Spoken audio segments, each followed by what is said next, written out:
BS Vyankatrao यांना हैदराबादचा आंबेडकर असं म्हटलं जायचं, कारण BS व्यंकटराव हे डॉक्टर बाबासाहेब आंबेडकरांचे सहकारी होते. त्यांच्या चळवळीमध्ये ते कामही करत होते. परंतु हैदराबादचा जो काही एरिया आहे, जे काही क्षेत्र आहे, या क्षेत्रापुरतं त्यांचं काम मर्यादित होतं आणि या क्षेत्रामध्ये ते मंत्री म्हणून देखील वावरलेले आहेत. आपल्याला माहिती असेल की 1944ला निजाम सरकारच्या मंत्रिमंडळामध्ये BS व्यंकटराव हे शिक्षण मंत्री होते. खरं तर शिक्षण हा डॉक्टर बाबासाहेब आंबेडकरांच्या आवडीचा विषय होता. याच दरम्यानच्या कालखंडामध्ये doctor Babasaheb Ambedkar people's education सोसायटीची स्थापना करत होते आणि मुंबई आणि औरंगाबादला सिद्धार्थ महाविद्यालय आणि मिलिंद महाविद्यालयाची स्थापना देखील करत होते. याच काळामध्ये 1944 पासून पुढच्या काळामध्ये BS व्यंकटराव हे देखील शिक्षण मंत्री म्हणून हैदराबाद सरकारमध्ये अर्थातच निजाम सरकारमध्ये काम करत होते. मराठवाड्यातल्या दलित मुलांना, शोषित मुलांना शिक्षण मिळावं या अपेक्षेने त्यांनी काही शाळा देखील सुरू केलेल्या होत्या. त्यांचा जर एक संदर्भ आपण बघितला तर आपल्या लक्षात येईल की त्यांनी नेमकं काय केलेलं होतं. साधारणतः 1944च्या जवळपास माननीय श्री BS व्यंकटराव निजाम सरकारच्या मंत्रिमंडळात शिक्षण मंत्री होते. तेव्हा त्यांनी हैदराबादचे त्यावेळचे निजाम मीर उस्मान अली बहादूर व त्यांच्या इतर सहकारी मंत्र्याच्या मदतीने हैदराबादला शेड्यूल्ड कास्ट ट्रस्ट फंड स्थापन केली होती. या फंडामधूनच नंतर मराठवाड्यातील तालुका व जिल्ह्याच्या ठिकाणी दलित अर्थातच पस्ताकवाम मुलाकरिता खास प्राथमिक शाळा स्थापन केल्या. त्याला तहतानिया पस्ताकवाम म्हणत. अंबाजोगाईला ढोर गल्लीत एका वाड्यात त्यांनी ही शाळा सुरू केली होती. दलितांची मुलं या शाळेमध्ये यावीत हा त्यांचा मुख्य उद्देश होता. परंतु अवस्था अशी होती की तहतानिया पस्ताकवाम ह्या खास दलितांसाठी 1947 पूर्वी BS व्यंकटरावने सुरू केलेल्या शाळेत दलित मुलं कशी पाठवणार, कारण दलित मुलगा शाळेत यावा यासाठी त्याला महिना 3 रुपये वजीफा अर्थातच स्कॉलरशिप सुरू केली होती. इतकेच नाही तर पुस्तक, वह्या, टाक, नवी दाऊद, शाईच्या पुड्या या शाळेमार्फत मोफत दिल्या जात होत्या. वर्षाला एक हाफ पॅन्ट शर्ट दिली जात होती. जनावराच्या पाठीमागं जर एखाद्या मुलाला पाठवलं तर महिना 3 रुपये आणि भाकरी मिळत होती. तितकीच रक्कम शाळेत जाऊन मिळत असेल तर मुलं शाळेत पाठवली जातील असा त्यांचा विचार होता आणि म्हणूनच त्यांनी या मुलांसाठी तेवढ्याच दर्जाची, तेवढ्याच रकमेची स्कॉलरशिप सुरू केलेली होती.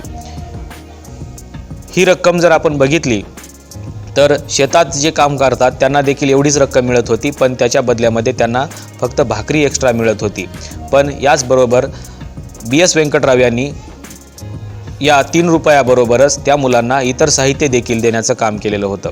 तितकीच रक्कम मुलांना आपल्या मिळू लागली. त्यामुळे अनेक पालकांनी मुलांना शाळेमध्ये देखील पाठवायला सुरुवात केली.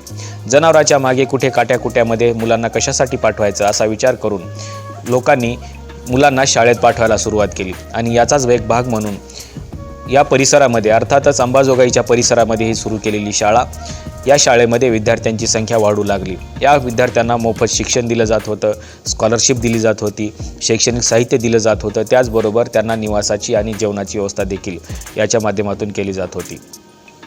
BS व्यंकटराव यांनी शेड्यूल्ड कास्ट फेडरेशनचं बरेच दिवस काम केलेलं होतं. डॉक्टर बाबासाहेब आंबेडकरांच्या चळवळीतही त्यांचा सहभाग राहिलेला होता आणि म्हणून BS व्यंकटराव यांना हैदराबादचे आंबेडकर असं म्हटलं जायचं.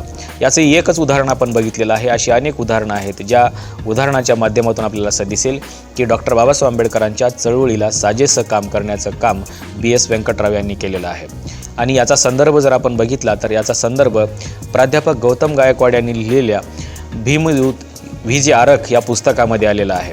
या पुस्तकाच्या अनुषंगाने जर आपण बघितलं तर याच्यामध्ये चळवळीचे अनेक संदर्भ आलेले आहेत. त्याचबरोबर BS व्यंकटराव यांचे देखील काही संदर्भ याच्यामध्ये आलेले आहेत, कारण ते मराठवाड्याशी निगडीत होते. निजाम सरकारमध्ये मंत्री असताना त्यांनी काय काय काम केलेलं आहे याचे अनेक संदर्भ याच्यामध्ये आलेले आहेत. बाबासाहेबांच्या चळवळीला समर्पित असलेला कार्यकर्ता म्हणून BS व्यंकटराव यांच्याकडे पाहिलं जातं. हैदराबाद संस्थानामध्ये ते शिक्षण मंत्री असल्यामुळे अनेक ठिकाणी त्यांनी शाळा सुरू केल्या. दलित मुलांना शाळेमध्ये येण्यासाठी त्यांनी वेगवेगळ्या योजना देखील तत्कालीन परिस्थितीमध्ये आणल्या. शिष्यवृत्तीची सुरुवात त्यांनी त्या कालखंडामध्ये निजाम सरकारमध्ये देखील केली. खरं तर डॉक्टर बाबासाहेब आंबेडकरांना असं अपेक्षित होतं की आपल्या समाजाला अगोदर शिक्षण मिळालं पाहिजे आणि हाच धागा धरून BS व्यंकटराव यांनी मराठवाड्यामध्ये वेगवेगळ्या ठिकाणी शाळा सुरू केल्या आपल्याला पाहायला मिळतात. मराठवाड्यातच नाही तर हैदराबाद संस्थानाचा जो काही एरिया होता जे काही क्षेत्र होतं त्या संपूर्ण क्षेत्रामध्ये अशा शाळा BS व्यंकटराव यांनी सुरू केलेल्या आपल्याला पाहायला मिळतात. आणि म्हणूनच BS व्यंकटराव यांचं जर कार्य आपण बघितलं शिक्षण क्षेत्रामधलं तर ते खूप अतुलनीय आहे. आणि म्हणूनच BS व्यंकटराव यांना हैदराबादचा आंबेडकर असं म्हटलं जायचं. आजही आपण जर हैदराबाद एरियामध्ये गेलो, तिथल्या ज्या काही चळवळी जर आपण बघितल्या तर आपल्याला BS व्यंकटराव यांना तिथले विद्यार्थी किंवा तिथल्या विद्यार्थी संघटना या हैदराबादचे आंबेडकर म्हणूनच ओळखतात. आपल्याला BS व्यंकटराव यांच्याबद्दल नेमकं काय वाटतं हे सांगायला विसरू नका. आजचा व्हिडिओ कसा वाटला हेही सांगायला विसरू नका. ही माहिती इतरांपर्यंत पोहोचवण्यासाठी हा व्हिडिओ लाईक करा, शेअर करा आणि सबस्क्राईब करा. आजच्या व्हिडिओमध्ये इथंच थांबूया. धन्यवाद. जय भीम.